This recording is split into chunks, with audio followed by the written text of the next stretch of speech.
For many years, many photographers have relied on Nikon for their high-end cameras and lenses. Even though Nikon is passing hard times from couple of years, the future of the company is quite promising, as we eagerly await the arrival of the Nikon Z8 and Z63. According to recent rumors, this manufacturer is also working on the Nikon Z7 Mark III. What are the specifications and where can we see it? Then, let's get started.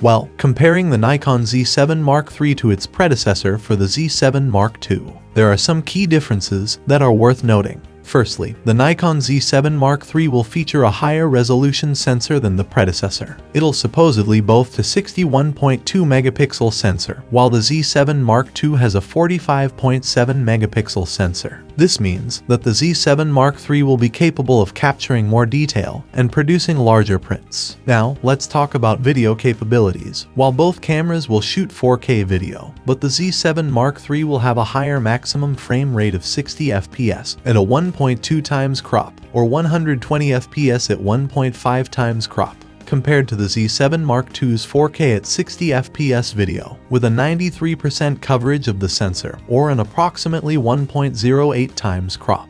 The Z7 Mark III will also shoot 4K videos at 30 FPS without any crop, while the Z7 Mark II just cannot do that.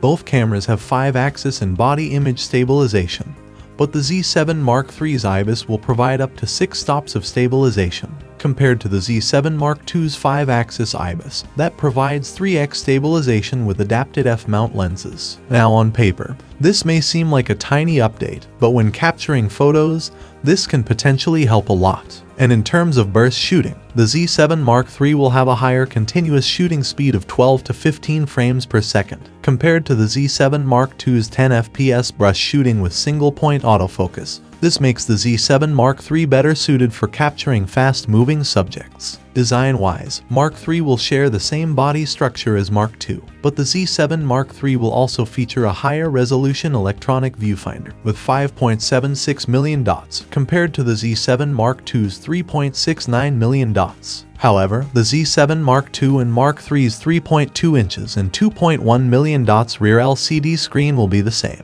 On the storage side, both cameras will share similar specs, having a single CFE Express/XQD card slot and a single UHS-2 SD card slot, but the Z7 Mark III will use a new ENEL15C battery. That's the IPA rated to last for 420 shots with the LCD and 360 shots with the EVF, while the Z7 Mark II uses an older ENEL15B battery that's rated for 400 shots with the LCD and 360 shots with the EVF. Moreover, the Z7 Mark III will be compatible with the new MBN11 battery grip with vertical controls, while the Z7 Mark II is compatible with the older MBN10 battery grip. Overall, the Nikon Z7 Mark III will offer several improvements over the Z7 Mark II, including a higher resolution sensor, better video capabilities, and faster burst shooting. However, the Z7 Mark II is still a capable camera, and slower priced one may make it a more attractive option for some Nikon users out there. Speaking of price, there's still no confirmation of how much it'll cost, as Z7 II is currently going for $2,500 to $3,000. We are expecting to have more or less the same price tag.